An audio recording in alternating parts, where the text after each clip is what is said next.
Joe Biden has been elected the 46th President of the United States of America, and with that comes some massive changes to the renewables focus for the country. And today we're going to be talking about why Biden is betting big on battery metals.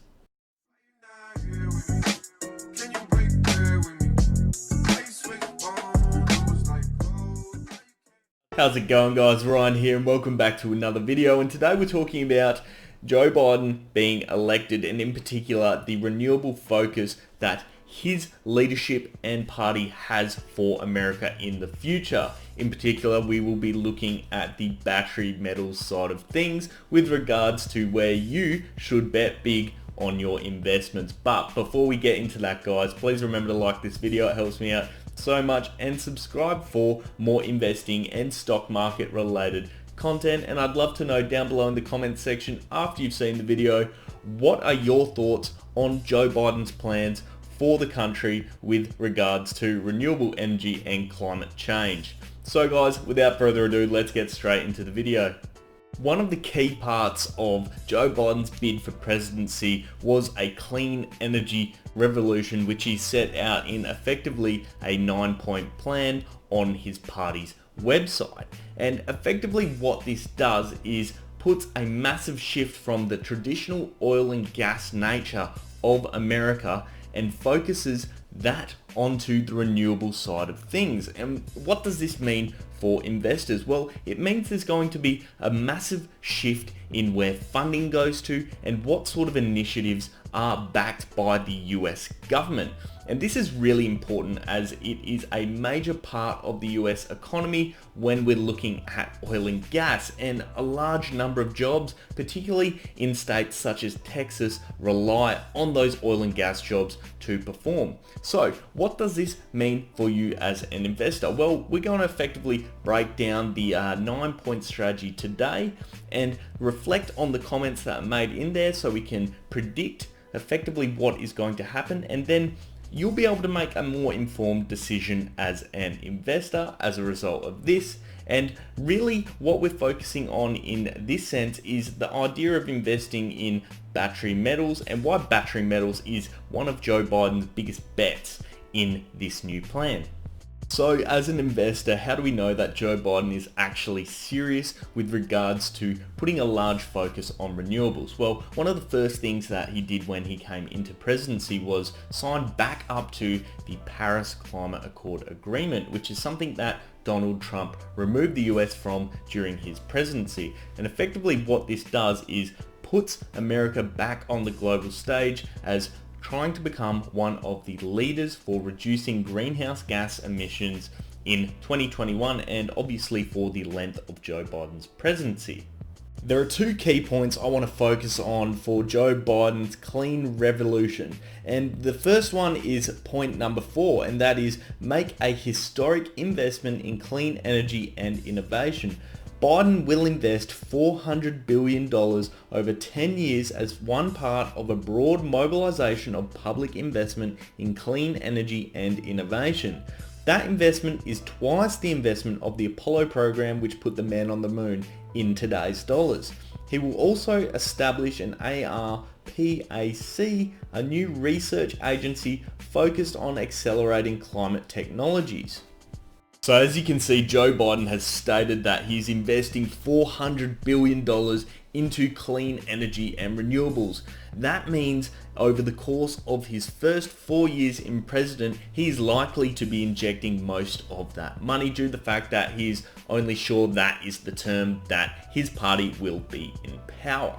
And effectively, what does this mean? Well, if we're shifting our focus onto renewables, then there's going to be a shift away from the oil and gas sector, which means you need to be focusing on different minerals. So what sort of minerals are we talking about when we're looking at renewables? Well, if we're looking at battery metals, which are effectively any sort of metals that go into batteries, then we're looking at things such as lithium, vanadium, rare earths, all these sorts of things. And this is really important due to the fact that there is a large potential for these companies to start emerging and growing very quickly with the backing of Joe Biden. This moves us on to the next point in his strategy, which is point number 5, accelerate the deployment of clean technology throughout our economy. Creating the best, most innovative, clean technology in the world is not enough. We also need to make sure it is used by households and industry in order to achieve aggressive emissions reductions. Biden will set a target of reducing the carbon footprint of the US building stock 50% by 2035, creating incentives for deep retrofits that combine appliance electrification, efficiency, and on-site clean power generation. He'll work with our nation's governors and mayors to support the deployment of more than 500,000 new public charging outlets by the end of 2030. And Biden will ensure our agriculture sector is the first in the world to achieve net zero emissions and that our farmers earn income as we meet this milestone. Now, there are a few different elements I'd like to address in this point, the first of which is a clear focus on EVs. And as we know, what do EVs require? Well, they require batteries, which require battery materials. As I mentioned, lithium, vanadium, rare earths, other things such as copper and conductive materials in order to create the batteries. But the key point here is the fact that he wants to be making 500,000 more additional charging stations. Now, currently in the US, there are, as of March 2020, 28,000 charging stations and 78,000 EV plug-in points. So the number that he's wanting to increase this to is quite significant. And I know one of the main gripes for a lot of consumers when choosing whether they should buy a petrol-based car or a diesel-based car or versus, I suppose, an EV-based car is the fact that it's hard to charge the car just due to the lack of charging stations. So in the US, effectively, this will not become a problem any longer if 500,000 more charging stations are built. As I've heard, it is already now relatively straightforward to get a charging station for your vehicle, but 500,000 more is going to make it so much easier.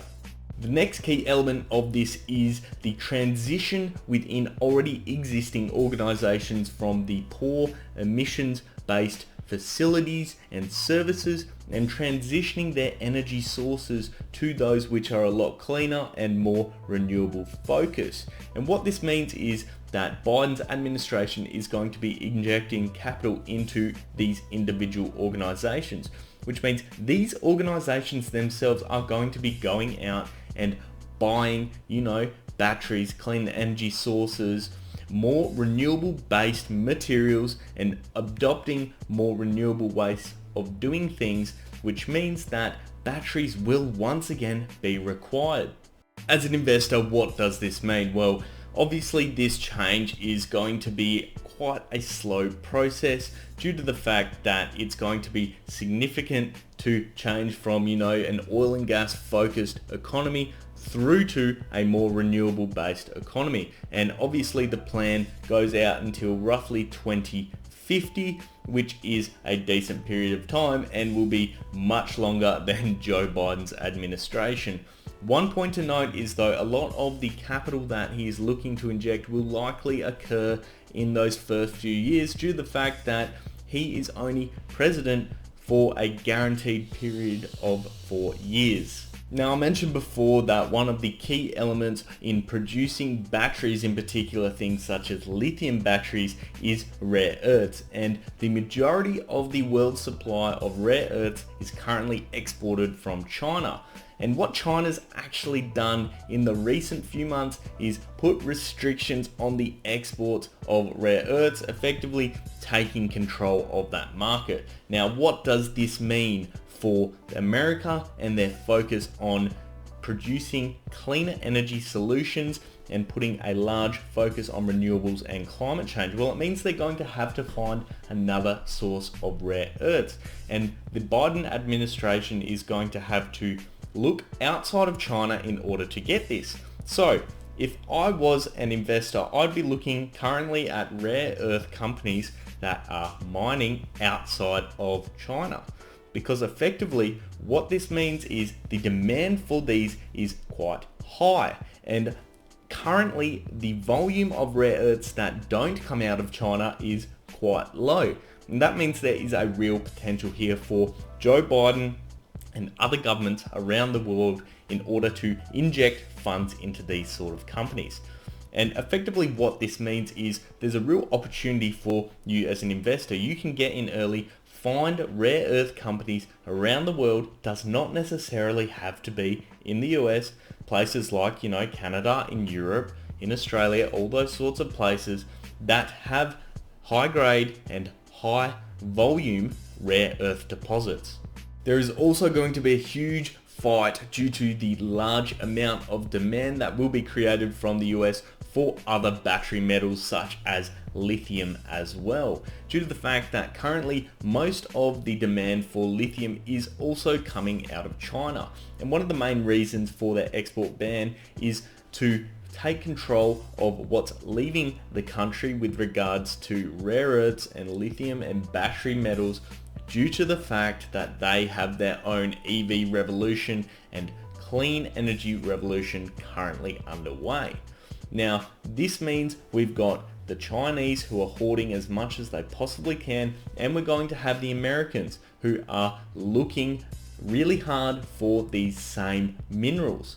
So not just rare earths and not just lithium, but all battery metals.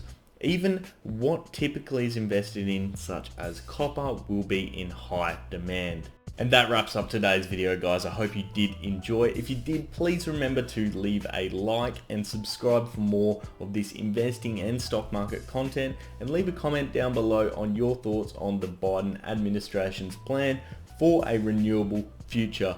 And with that, guys, I hope you have an awesome day. I'll see you next time. Cheers.